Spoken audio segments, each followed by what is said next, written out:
Welcome to Monster Bash Live! Monster Bash, the creature-making event you all know and love, where we draw monster parts cards, dish them out, and make monsters from what we get back. This one's for you. Arrow!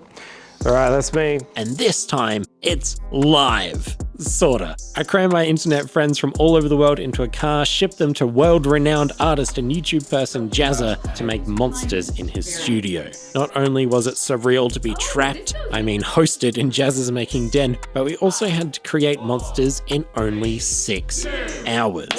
6 hours is not a lot of time, but the energy in the room was worth at least 30. My brain said, make the biggest thing you can and you'll be fine. And my brain is also a bit of an idiot sometimes, but look, go big or go home. These are the cards I contributed to the pool we drew from, and these are what I got back. Did I sabotage myself with weird abstract cards? Maybe. Or did I take these cards as permission to make a long, furry-legged, four-armed monstrosity with lots and lots of teeth? Absolutely. My concept was a furry slender man, or some sort of siren head type creature, and after a trip to various dollar shops, I was armed with pool toys, cozy blankets, and a set of anatomical teeth. First, I broke out the swords. Obviously, these would be legs. They had plastic tubes in the middle of them, so I figured they'd be pretty stable for my big boy. But that was totally a guess, and with limited time, they had to work. There's no other choice but for them to work. For the body, I used a pool noodle, which cost me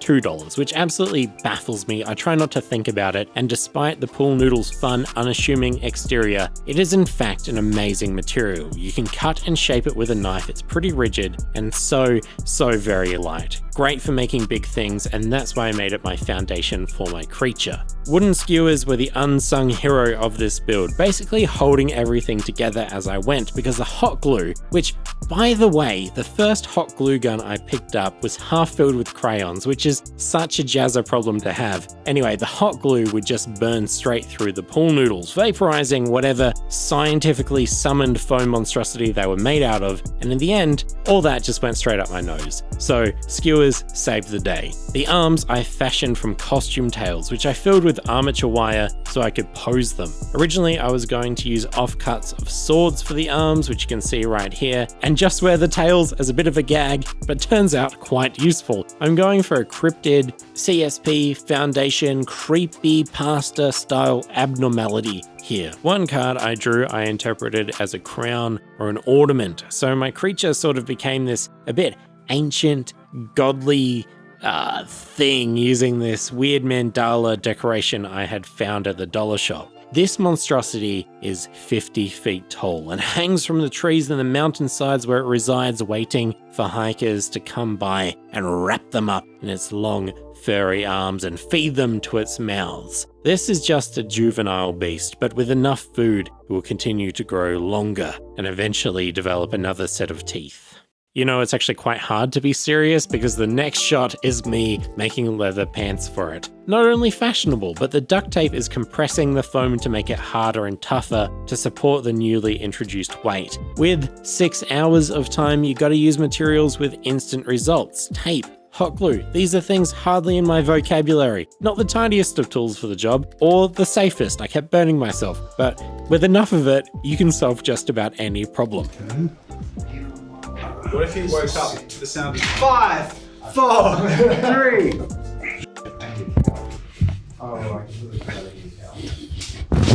Turn down. What time is it? Yeah, we've only got a little bit of time left. 5 more minutes. Okay. And after a well-deserved nap, I eventually sacrificed my blanket to create fur, which you can see stuck in my hair and in my beard everywhere for the next while. You're gonna have to get used to it. Fur was a bit of a strategic choice for me. Knowing I only had 6 hours, it would hide a lot of crimes and save a lot of time painting. What is happening? It's excellent. Wow. Don't even... What does he eat? Well, you know... Fur is actually like... I love the teeth. I love the tummy teeth. Yeah. That's so good. I applied the fur by cutting it into small, manageable segments, which I overlapped and then tidied everything up with hot glue. It's not very elegant, but it's gonna get matted up and dirtied up anyway. By the way, all the Monster Bash cards are in the description, as well as a whole history like a few hundred at this point of monsterbash cards from all my favorite people. There's templates to make your own, and if you make something, please tag us or send us a message or something. We love seeing it. To paint 99% of this, I used rattle cans because who has time for brushes? And it was more fun just hitting it with lots and lots of color. And then to tie it all together, I used a secret ingredient. So what I'm doing, right, is I'm just covering this with dirt. Why? Look, it's a dirty little monkey. Maybe we didn't need the Y bit. And then we're just gonna get some spray varnish, and then we're just gonna smack the shit out of it with it. Ugh. Oh, I forgot his little second mouth. Ah, it's fine. Don't worry about it. Don't worry about it. And with literal seconds to spare, I added some foliage and bam. This is my teeth monkey, and these are the cards that I got, which really dictated the direction that I went. Obviously, I saw the fur, and I thought, well, get some blankets and some pillows. And the tentacles, these long tentacled arms made out of tails. These teeth, which there's a second little hidden pair down here as well. Ew. And these long legs and these sort of claws that I turned into spines. And this little headpiece here. That is majestic, dude. That's great. Thank you. You know, like I didn't know what to expect visiting Uncle Jazza. Turns out, bit bloody mad, full of beans, and a really good bloke. And in the quieter moments getting to know Jazza, you're looking at someone who, without any doubt, dedicates every moment to doing what they love. And I'm not really sure I've ever been more inspired by someone. So thank you for having us. You're a legend, Jazza, and it was so lovely getting to meet everyone. And thank you so much to Tabletop Time and the amazing crew. Words can't explain how grateful I am to get to hang out and be inspired by all the wonderful things going on. Poor guy didn't really survive the trip home very well, so I'm just gonna fix up some bits. Also, it's very much on a lean now.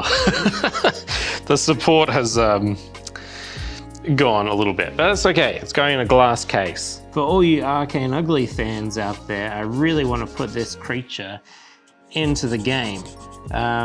If you have any ideas on what it might be, or what it might do, or how it might interact with people, or if it has any abilities, or if it protects something, let me know in the comments, and we can work together to implement it into the next update. Sleep tight, buddy.